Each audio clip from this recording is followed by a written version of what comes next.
রয়েছেন তিনি হলেন আমাদের, আরো জোরে করেন, আমাদের প্রিয় নবী, যিনাকে আল্লাহ সিরাজুম মনির করে পৃথিবীর বুকে পাঠিয়েছেন। কথা বলেন ঠিক না ভাই? আমার ভাইয়েরা, ও বন্ধু, আল্লাহ নবীকে কেমন সিরাজুম মনির করে পাঠিয়েছেন পৃথিবীর জমিনের মধ্যে। আমার নবী হলেন সিরাজুম মনিরা, আলোর চাইতে বড় দামি আলো। কথা বলেন ঠিক না বে ঠিক? নূরের চাইতে বেশি দামি বড় নূর। আরো কথা বলেন ঠিক না বে ঠিক? ও বন্ধু, মাহফিল সাজালেন, মাহফিলের মধ্যে যদি নাকি আলোর ব্যবস্থা না থাকে আলোকিত হবে নাকি অন্ধকার হয়ে যাবে? মাহফিলের সৌন্দর্য বাড়বে নাকি কমবে? ও বন্ধু, আমার আল্লাহ আমার আপনার নবীকে সিরাজুম মনির করে পাঠিয়েছেন। ও বন্ধু, মাহফিলের মধ্যে যেমন লাইটগুলা মাঝখানে ব্যবহার করেছেন যেন চতুর্দিকে আলো বিকশিত হয়। কথা বলেন ঠিক না ভাই ঠিক?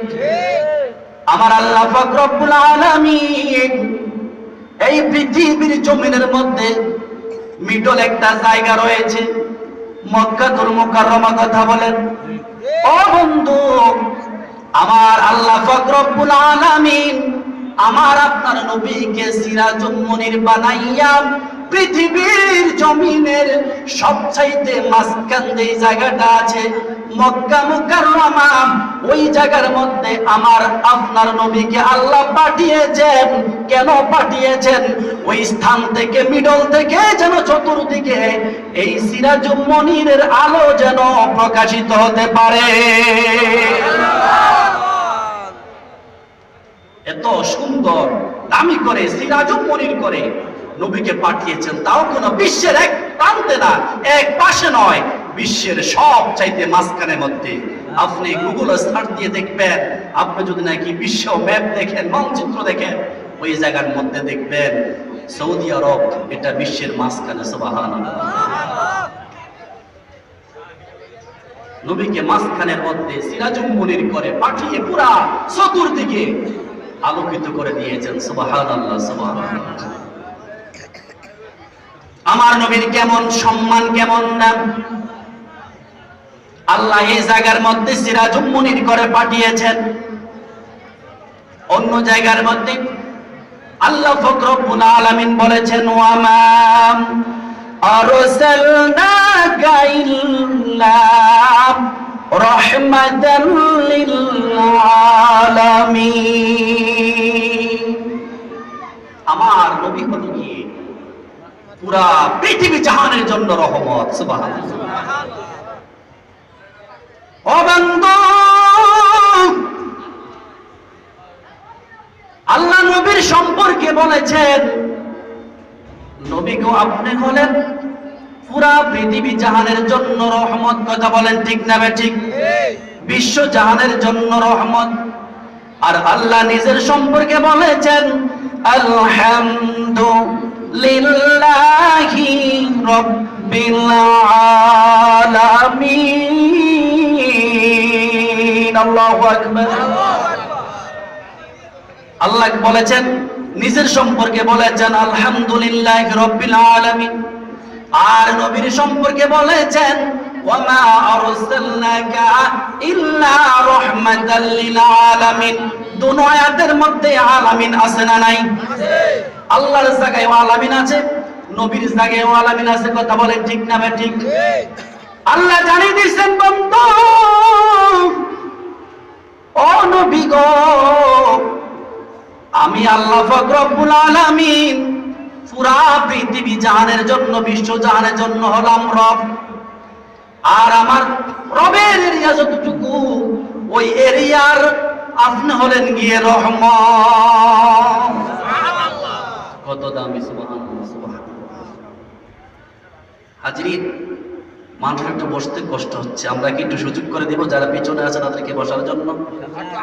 এই জন্য আমরা একটু জিকির করি আর সামনে আগাই। সুবহানাল্লাহ ওয়ালহামদুলিল্লাহ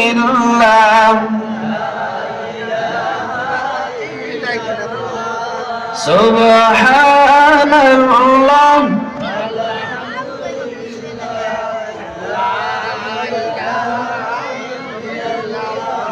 হাসবি রাব্বি জাল্লাল্লাহ মা ফি কলবি গায়রুল্লাহ হাসবি রাব্বি জাল্লাল্লাহ মা ফি কলবি নূর মুহাম্মদ সাল্লাল্লাহ লা ইলাহা ইল্লাল্লাহ সুবহানাল্লাহ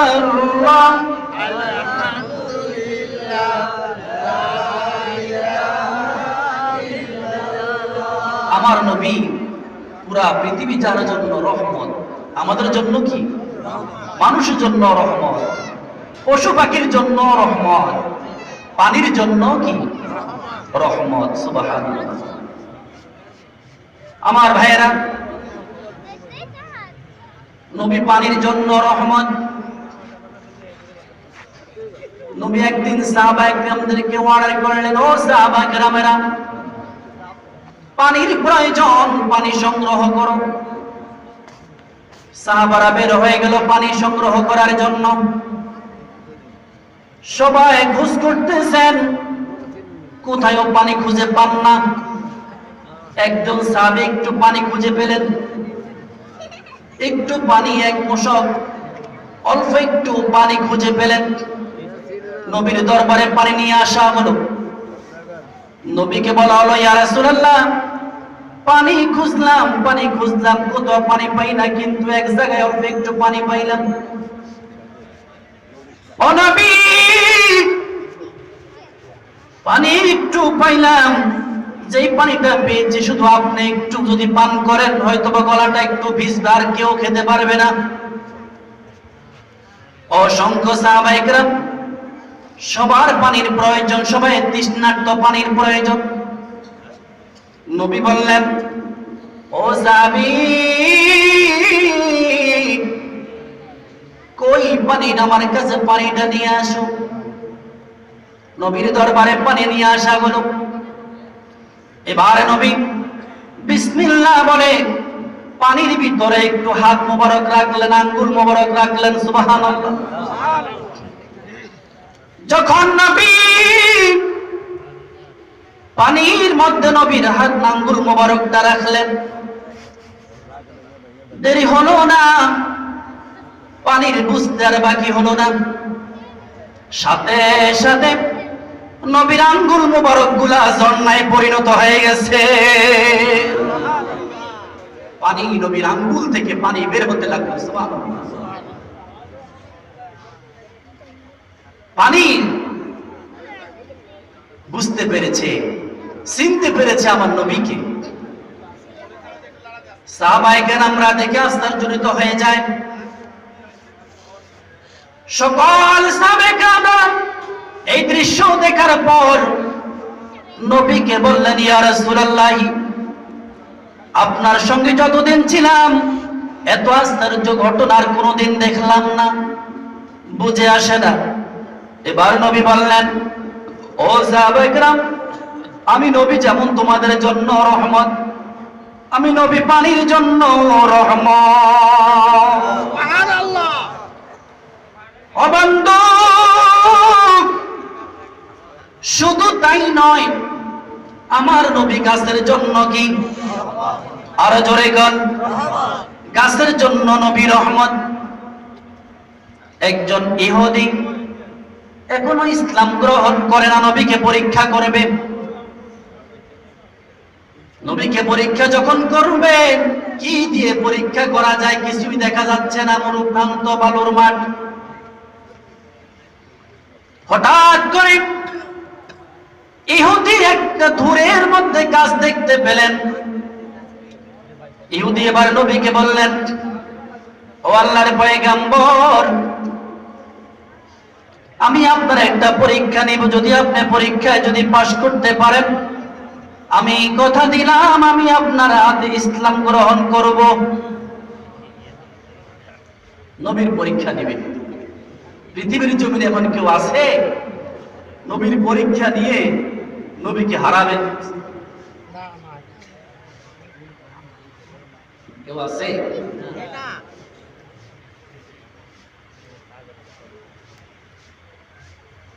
এবার ইহুদি বলল,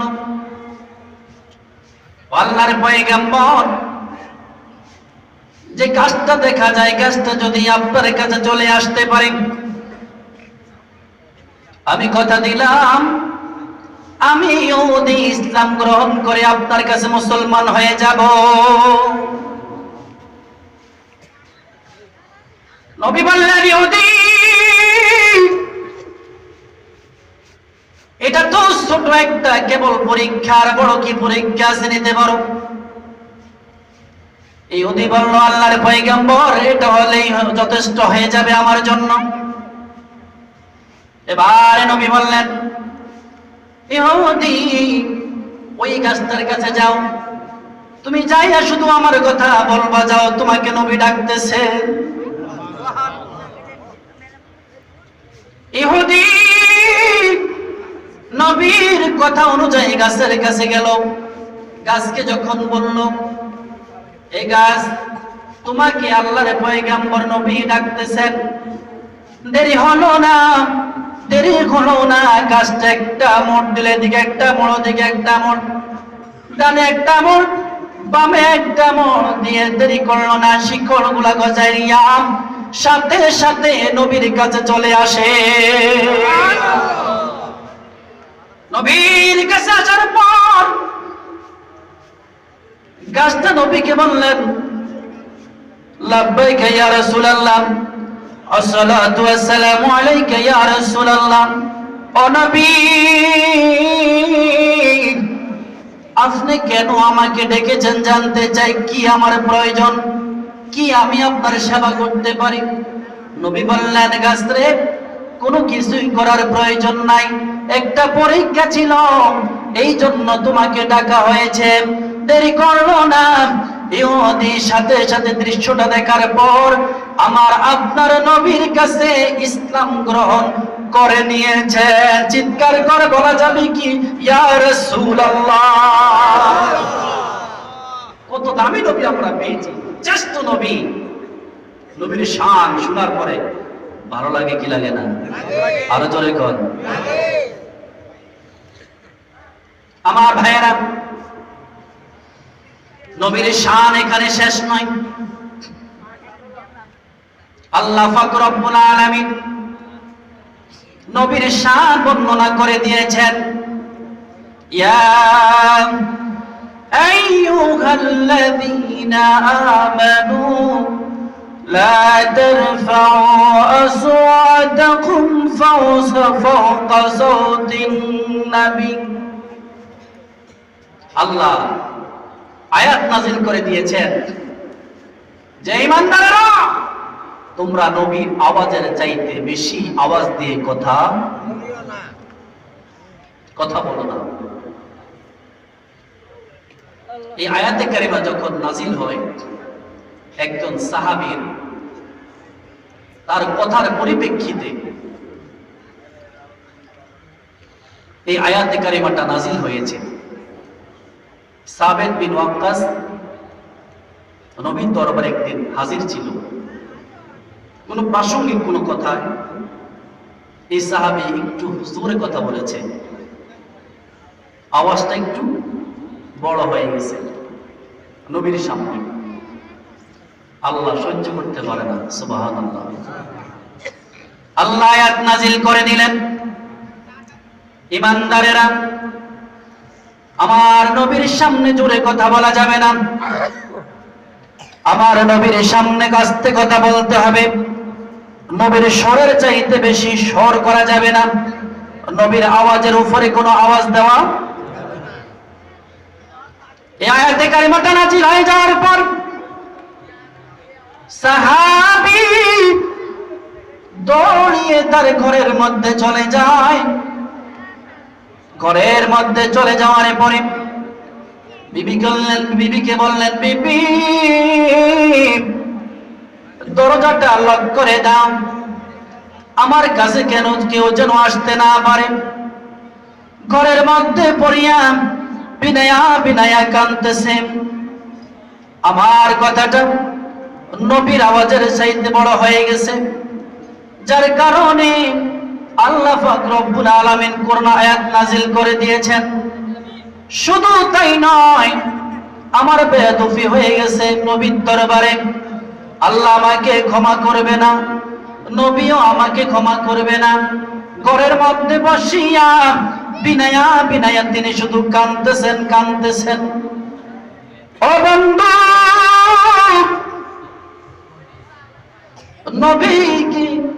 নবীর কথা চিন্তা করে এখন শুধু কাঁদতেছেন কাঁদতেছেন, নবীর দরবারে আর যায় না। নবী সাহাবীকে আর দেখে না, সাবিত বিন ওয়াক্কাসকে দেখা হলো না। এবার যখন নবী দেখে না, সাহাবায়ে কেরামদেরকে জিজ্ঞাসা করে, সাহাবীরা আমার সেই সাহাবী কোথায়? তাকে তো দেখা যাচ্ছে না। অন্যান্য সাহাবীরা বলে, হুজুর আপনার সেই সাহাবী ঘরের মধ্যে বসিয়া বসিয়া কাঁদতেছেন। এই জন্য কাঁদতেছে, আপনি যখন কথা বলেছেন, এই কথার পরিপ্রেক্ষিতে তিনি একটা কথা বলেছেন, আল্লাহ কোরআন আয়াত নাজিল করে দিয়েছেন, আপনার সঙ্গে বেয়াদবি হয়ে গেছে। নবী বললেন সাহাবায়ে কেরামদেরকে, সাহাবীরা যাও যাও যাও, আমার পাতলা সাহাবীর কাছে তোমরা যাও, তাকে সংবাদটা শুনিয়ে দাও। আমি নবী তাকে এলান করলাম, ডাকলাম। এবার যখন তার কর্ণকুহরের মধ্যে সংবাদটা পৌঁছে দেওয়া হয়, সাবিত বিন ওয়াক্কাস এবার নবীর দরবারে আসছে। আসার পরে মাথাটা নিচের দিকে ভাবে রাখলো। নবী বলল, সাহাবী শোনো রে, আমি বুঝতে পেরেছি তোমার যে ভুল হয়েছে, অপরাধ হয়েছে, এজন্য তুমি অপমানিত, তুমি লজ্জিত, তুমি যে অনুতপ্ত হয়েছ। আমার পক্ষ থেকে একটা সংবাদ শুনে নাও, যে অনুতপ্ত হয়েছ, আল্লাহ পাক রব্বুল আলামিন তোমাকে মাফ করে দিয়েছে, ক্ষমা করে দিয়েছে। আর আল্লাহর পক্ষ থেকে আমাকে এটাও জানিয়ে দেওয়া হয়েছে, তোমার জন্য আল্লাহ জান্নাত নির্ধারণ করেছে। নবীর সঙ্গে বেয়াদবি করেও কেউ ছাড় পাবে? একজন সাহাবী পর্যন্ত ছাড় পায় না, আল্লাহ নাজিল করে দিয়েছে। শুধু তাই না, বলেছেন ফাহাবিতাত আমালুকুম, তার আমল সবগুলা নষ্ট হয়ে গেছে। কত দামি নবী আমরা পেয়েছি, বলেন না আলহামদুলিল্লাহ। আমার ভাইয়েরা, কত দামি নবী আমরা পাইলাম, কত সুন্দর নবী আমরা পাইলাম। পৃথিবীর জমিনের যদি চন্দ্রের সঙ্গে তুলনা করেন, কিন্তু চন্দ্র হার মেনে যাবে, কথা বলেন। সূর্যের সঙ্গে যদি তুলনা করা হয়, সূর্যটাও হার মানবে, কথা বলেন ঠিক না ঠিক? ও বন্ধু, কত সুন্দর করে আল্লাহ আমার আপনার নবীকে পাঠিয়েছেন, এত সুন্দর করে পাঠিয়েছেন। গভীর রজনী ঘরের মধ্যে নবী প্রবেশ করবেন, তার পূর্ব মুহূর্ত হযরতে আয়েশা সিদ্দিকা রাদিয়াল্লাহু তাআলা আনহা ঘরের মধ্যে সেলাই করতেছেন। হঠাৎ করে তার হাত থেকে একটা সুই পড়ে যায়। সুইটা খুঁজে পান না, ঘরের মধ্যে কোনো আলো নাই। তিনি চিন্তা করতেছেন, সুইটা কিভাবে আমি এটা সংগ্রহ করব, তেমন আলো নাই। কিছুক্ষণ পর নবী ঘরের মধ্যে প্রবেশ করলো। হযরত আয়েশা সিদ্দিকা রাদিয়াল্লাহু তাআলা আনহা তিনি বলে দিয়েছেন, ও পৃথিবীর মানুষ,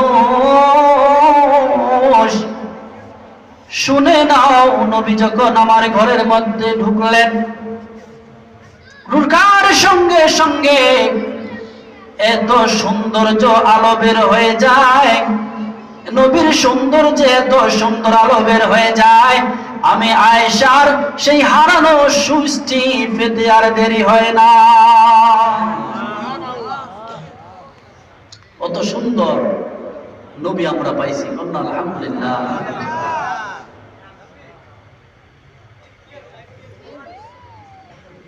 আকাশ সুন্দর,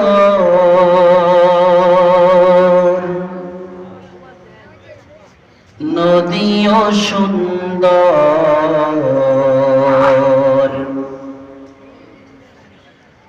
আকাশ সুন্দর, নদীও সুন্দর, সুন্দর পদেরি পোল, তাহার চাইতে সুন্দর আমার, তাহার চাইতে সুন্দর আমার পেয়ারা রাসূল, পেয়ারা রাসূল, পেয়ারা রাসূল। ঠিক না ভাই? ঠিক। কত সুন্দর নবী আমরা পাই। যা কিছু আছে সকল কিছুর চাইতে অনেক সৌন্দর্য আমার আপনার নবী। সুবহানাল্লাহ। গভীর রজনী। ইনশাআল্লাহ আলোচনা কিছুক্ষণ পরে আমরা ইতি জানবো। আলোচনার পরবর্তী সময় ইনশাআল্লাহ আমরা তবরক নিয়ে, বরকতময় তবরক নিয়ে বাসায় ফিরব। বলেন না ইনশাআল্লাহ। আমার ভাইরা, একটি মাহফিল, নবী বলেছেন এটা কিসের বাগান? আরো জোরে কোন না, এটা কিসের বাগান? লা ইয়াকুদু কওমুন ইয়াযকুরুনাল্লাহ ইল্লা হাফাতুহুমুল মালাইকা ওয়া গাশিয়াতুহুমুর রাহমাহ ونزلت عليهم السكينة وذكرهم الله في من عنده। এটা জান্নাতের বাগান, ফেরেশতারা চতুর্পাশ দিয়ে দাঁড়িয়ে আছে। কন্যা সুবহানাল্লাহ। ও বন্ধু, দলমগর গ্রামের মধ্যে একটি গানের কনসার্ট না হয়, একটি মাহফিল উদযাপিত হয়েছে, যার দ্বারা মানুষ মৌমাছির মতো কোরআনের জ্ঞান অর্জন করতেছে, হাদিসের জ্ঞান অর্জন করতেছে। এটা কি আমাদের জন্য ভালো না খারাপ? আরো জোরে কন্যা, ভালো না খারাপ? এটা ভালো। আপনার থেকে জানতে চাই কারা কারা বলেন এই জিনিসটা ভালো? গান বাজনা না হয় মাহফিল হলো, মাহফিল হওয়ার পরে আমরা সকলে মৌমাছির মতো কোরআনের জ্ঞান, হাদিসের জ্ঞান আমরা অর্জন করতেছি, নেক আমল অর্জন করতেছি, সবাই স্বীকৃতি দিতেছি। আমরা গানের আড্ডা থেকে, গানের কনসার্ট থেকে এই মাহফিল এটা অনেক শ্রেষ্ঠ। কথা বলেন ঠিক না ঠিক? এই মাহফিলটা সব সময় হোক, গানের আড্ডা না হোক, মাহফিল হোক। মাহফিল হওয়ার পক্ষে আমরা কারা কারা একটু হাত তুলে আল্লাহ, আরে তাকবীর। আমার ভাইরা, মাহফিলের পক্ষে আমরা সবাই। এজন্য জানতে চাই এমন কোন বান্দা সরে, এমন কোন যুবক আছে তোমার মা কবরে চলে গেছে, তোমার বাবা কবরে চলে গেছে, মায়ের মাগফিরাতের জন্য, বাবার মাগফিরাতের জন্য মাহফিলের মধ্যে তুমি এক মন গোস্ত দিবা। এমন কোন যুবক আছে রে? ও যুবক, তুমি কত গোস কিনে খাইছো, তুমি কত গোস কিনে খাইছো। বাজারে গিয়েছো, টাকার বান্ডল নিয়ে গিয়েছো, বাজার করেছো, সুন্দর সুন্দর বাজার করেছো, গরু গোশত কিনেছো, খাসির মাংস কিনেছো, বড় ইলিশ মাছ কিনেছো, বড় দামি দামি তুমি মাছ কিনেছো। কিন্তু তোমার মাকে খাওয়াইতে মনে চাইছে, কিন্তু মাকে খাওয়াইতে পারো না। কিন্তু বাবাকে খাওয়াইতে মনে চাইছে, কিন্তু খাওয়াইতে পারো না। তোমার বাবা কবরের মধ্যে শুয়ে আছে, কেমন আছে জানো না, জানো না। তোমার মা কবরের মধ্যে শুয়ে আছে, কোন অবস্থা আছে জানো না, জানো না। আমার সামনে যারা আছেন জানতে চাই, এমন কোন ব্যক্তি আসরে মায়ের কবরটা জান্নাতের বাগান বানানোর জন্য, বাবার কবরটা জান্নাতের বাগান বানানোর জন্য, আল্লাহর খুশির জন্য, রাসূলের খুশির জন্য, এই মাহফিলটা সাজানোর জন্য এক মন মাংস প্রদান করবা মাহফিলের জন্য, এমন কোন ব্যক্তি আছো? সাহস করে একটা হাত তুলে দেখাও। জীবনে অনেক সম্পদ বানাইছো, সম্পদ নিতে পারবা না, পারা যাবে? কত মানুষ চলে গেছে দেখো, কত সম্পদ ছিল, সম্পদ কবর নিতে পারে না, সম্পদ নেওয়ার সুযোগ নাই, সুযোগ নাই। তবে সম্পদগুলা জমিনের মধ্যে যদি দান করে যদি যেতে পারো, যদি দান করে দেওয়া যায়, বুঝতে হবে এই সম্পদের চাইতে দামি জিনিস তুমি কবরে নিতে পারবা। কথা বলেন ঠিক না বেঠিক? কেউ আছে? এক মন গোস মাত্র কত? 25,000 টাকা বলে এক মন গোস। 30,000 আছেন কি? 30,000 টাকা দেবেন মাহফিলের জন্য। দলব করে কেউ আছে? আমি দেখতে চাই, সাহস করে একজন হাত উঠাবেন যে হুজুর আমার জন্য দোয়া করবেন, আমি ইনশাআল্লাহ আগামী বছর মাহফিলের জন্য 30,000 টাকা দান করব। কে আছেন? হাত তুলে দেখান, কে আছেন? দুটি হাত